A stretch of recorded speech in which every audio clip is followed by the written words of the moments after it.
The Second Amendment is the right to bear arms. Oh, so Yeah, like from the rifles. Constitution. That could be rifles, guns, just any firearms. Everybody really. always says the problem is like the people selling the guns. I believe it's like mental illness. That person can have like a whole background, and I don't really believe it's like the people giving the guns is the problem. I think it's like people have to look more into like the background, their illness, and what is wrong with that person. Yeah. So you think the issue lies more within the people who want to like purchase the guns or own the guns, rather than the people like the American Rifle Association who is giving people the guns? Yeah, I believe that's more of the problem than the people actually giving it out. Okay. Because anybody can actually just get a gun. You don't have to go to a place that like you have to have a license. Like you can just do it black market. Well, my thoughts on the Second Amendment is that it's a very important amendment because it essentially protects the rest of them, especially the first one. And as we're seeing now with Gavin Newsom, who is the governor of California, he enacted 15 gun laws as of, I believe, yesterday that will be effective January 1st, 2020. And one of those is very, very subjective because it's a red flag gun law, which essentially it could be that a coworker, a friend, someone that could even have, spite out of you will say, hey, this guy, he's always talking about his guns, he's buying guns all this time, and that could be his reasoning for going to law enforcement, and law enforcement will have the ability to write up a warrant to go to your house and seize your weapon without due process, which essentially you're guilty until proven innocent. And the Second Amendment, as it states, should not be infringed. And unfortunately, in the current events and the climate that we're in, every gun law is a infringement, and that's my honest opinion on that.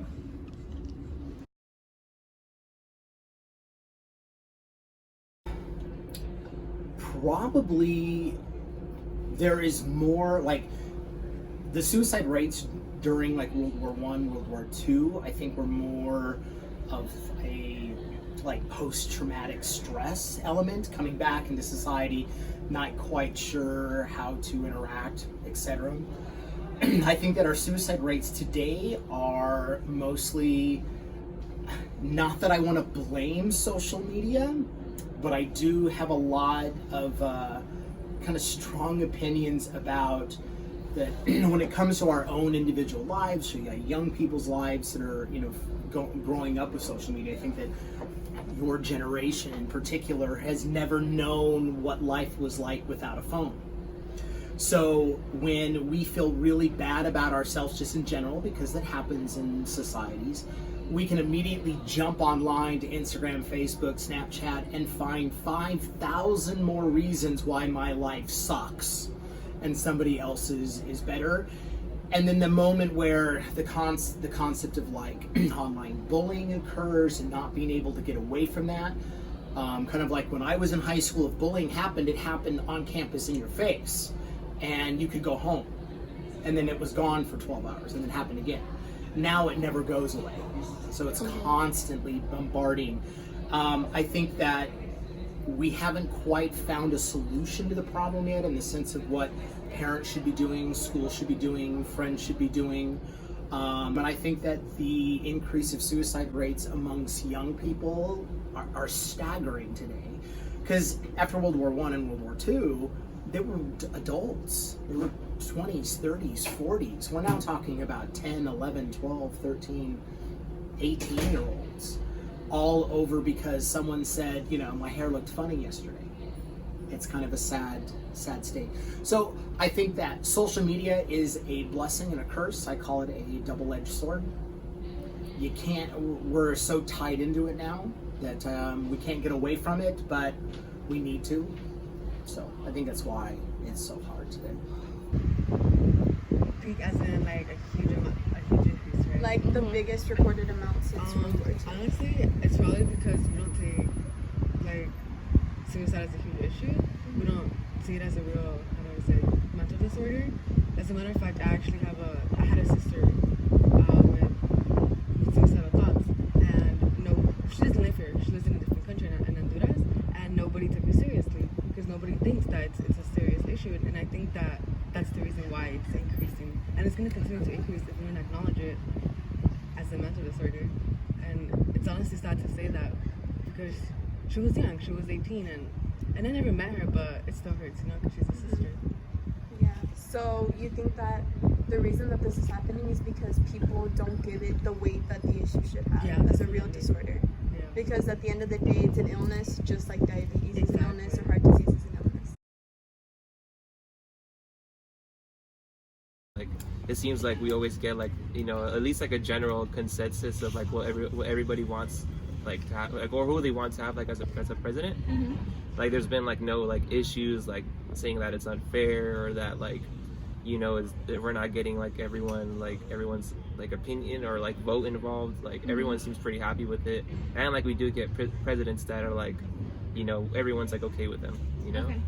You know, like we like it's like, and even before that, like there is like a you know, election process to become like a, you know, president-elect type of deal. So like there's like steps that precede that like kind of make it like really fair, you know. It's like the process before that like kind of like leads up to the electoral college. So like by that point you already have like the candidates that you would like, you know, everyone's kind of like already agreed upon, you know. It's like it's kind of like pretty, like it seems like it's like the last step, you know, in the democratic process. Yeah, I feel like it's a little outdated and I should sort of like kind of remaster or give it like a new version of this on the electoral college, because I think it's just a little bit too old school for me. Wasn't it back then like, because there was less people back then, right? And now there's just so much more people, so it makes more sense to kind of like not use something that was like used back in the days, like these 1800s or something like that, right? So it makes sense to kind of create something that would fit more of our population size. Okay.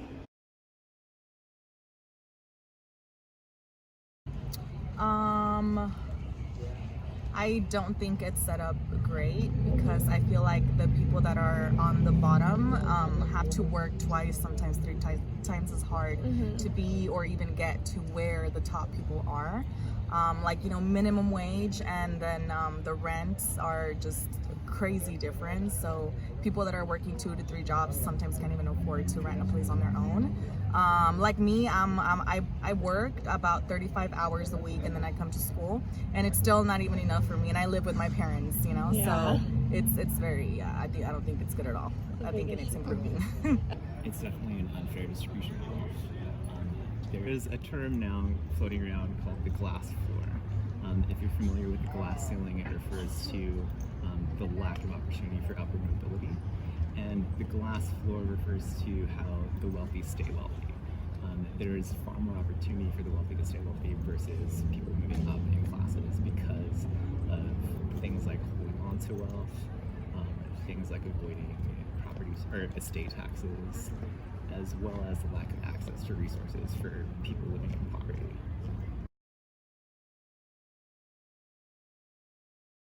What do you mean by post-racial? What I mean by post-racial is that a lot of different like media giants, news sources, politicians like to say that racism ended when Barack Obama was elected, No. and that we live like happily ever after. Racism is over. I think, well, yes and no, in the sense that racism is still part of today. Like some people still decide to use it. Like people use the race card like every day. But like people still use racism today, like whether it's like if they don't get something, they say like, oh wow, it's because I'm black or because I'm Mexican or something like that. But at the same time, some people have been going past the racial barriers and still decide to do things whether they're not the race in the majority. Just like there's a lot of minorities in Congress now rather than a couple years ago or many years ago. So does that mean that we're in post-racial America because there's more minorities in Congress? I guess it's, yeah, because, no, I mean, we passed post-racial already, like after the segregation laws, the Civil Rights Act passed. Okay, so we're in post-racial America? Yes. Okay. So do I think America is in a post-racial state? I think on paper, yes, but like in real life, no.